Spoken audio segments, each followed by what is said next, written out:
ఆడవాళ్ళు తిట్టడంలో ఆడ మనిషి అయి ఉండి ఆడవాళ్ళని తిట్టడంలో సపోర్ట్ చేస్తే అంత ఎదవని అనుకుంటారు. అది అంటే ఈ మధ్య కాలంలో రాజకీయాల్లోకి వచ్చి ఏదో నాకు మొత్తం తెలుసు అనే విధంగా చంద్రబాబు నాయుడు కానీ పవన్ కళ్యాణ్ కానీ వీళ్ళందరినీ కూడా తిట్టుకుంటూ మాట్లాడడం శ్యామల చేసేది కరెక్టే అంటారా? కరెక్ట్ కాదు, అది చాలా తప్పు. ఆమె తెలిసి తెలియక కొత్తగా వచ్చింది రాజకీయాలకి, తెలిసి తెలియక మాట్లాడుతుంది. ఆడవాళ్ళని నిన్ను తిడితే నీకైనా బాధ ఉంటుందిగా, నువ్వు మనిషి తిట్టారనుకో అప్పుడు నీకు బాధ ఉంటుందిగా.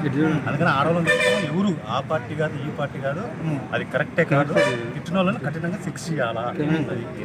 అండ్ ఇప్పుడు మనకు మాజీ ఎంపీ కోరట్ల మాధవ్ ఐడియా ఉన్నారు కదా, సో ఆయన కూడా ఈరోజు పోలీసులు అరెస్ట్ చేశారు. సో ఏ విషయంలో అంటే పోక్సో చట్టం కింద ఒక బాధితురాల పేరు డైరెక్ట్ గా చెప్పాడంట. నేను అది విన్నాను వీడియోలో. అది చెప్పకూడదంట, ఒక పోలీస్ ఆఫీసర్ ఉండి అట్లా చెప్పడం అది నేరం అంట, అది చట్ట విరుద్ధం అంట. అందుకని అరెస్ట్ చేశారు. అయితే ఇప్పుడు ఆయన ఏ విధంగా మాట్లాడుతున్నారు? అరెస్ట్ చేస్తే అదేదో యుద్ధం వస్తుంది, యుద్ధం చేస్తా అంటాడు. మరి అట్లా ఏం చేయాలనుకున్న రాష్ట్రాన్ని, ఒక ఎంపీ చేసిన మనిషి రాష్ట్రాన్ని ఆ రకంగా ఏం చేయాలనుకుంటున్నారు? అది కరెక్టేనా? అండ్ ఆయన ఇంకొక విషయం ఏది మాట్లాడుతుందంటే పవన్ కళ్యాణ్ కూడా సుగాలి ప్రీతి విషయంలో ఇచ్చిన మాట తప్పిండు కదా, సో మరి ఆయన కూడా అరెస్ట్ చేయని విధంగా మాట్లాడుతున్నారు. సో అసలు ఆ మాటకి మీరు అర్థం ఉంది? అసలు అర్థమే లేదు. పవన్ కళ్యాణ్ ఇప్పుడు అట్లా చెప్పలేదు, చెప్తూ ఉండడు కూడా.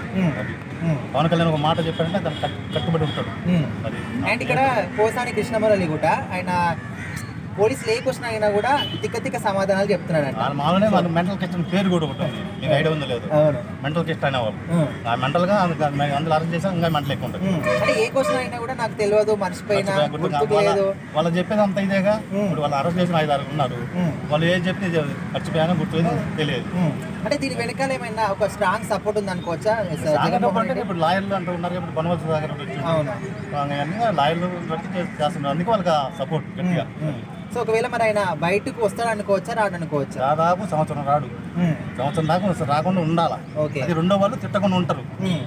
అయితే ఇప్పుడు యాంకర్ శ్యామల కానీ శ్రీరెడ్డి, రోజా మరి ఇలాంటి వాళ్ళని కూడా లైన్ లో ఉన్నారు. లైన్ లో ఉన్నారు మొత్తం. శ్రీరెడ్డి ఉంది, రోజా ఉంది, మొత్తం ఉన్నారు. కోడలు నాని ఉన్నాడు, ఈ తిట్టిన వాళ్ళు పేరు నాని ఉన్నాడు, ఈ తిట్టిన వాళ్ళు మొత్తం లైన్ లో ఉన్నారు. ఇబ్బంది లేదు, అయితే లేటు. సో మొత్తానికి ఇట్లా నోటితో మాట్లాడే వాళ్ళు చెప్తారు, నోటితో మాట్లాడి కఠినంగా చూసిస్తే రెండో వాళ్ళు మాట్లాడుతున్నారు. ఈ పార్టీ అని కాదు, ఈ పార్టీ టీడీపీ అయినా వాళ్ళైనా తిట్టకుండా ఉంటారు. రాజకీయంగా విమర్శించుకుంటే ఏదైనా ఉంటే లేడీస్ భార్యను పిల్లలు ఏం చేశారు? రాజకీయాల్లోకి వచ్చారా? భార్య రాజకీయాల్లోకి వచ్చిందా? మరి వాళ్ళని తిట్టడం ఏంది? ఎంత తల పొగరని. అట్లా తిట్టకుండా ఉండాలంటే కఠినంగా శిక్షించాలా, రెండో వాళ్ళు తిట్టకుండా ఉంటారు. అది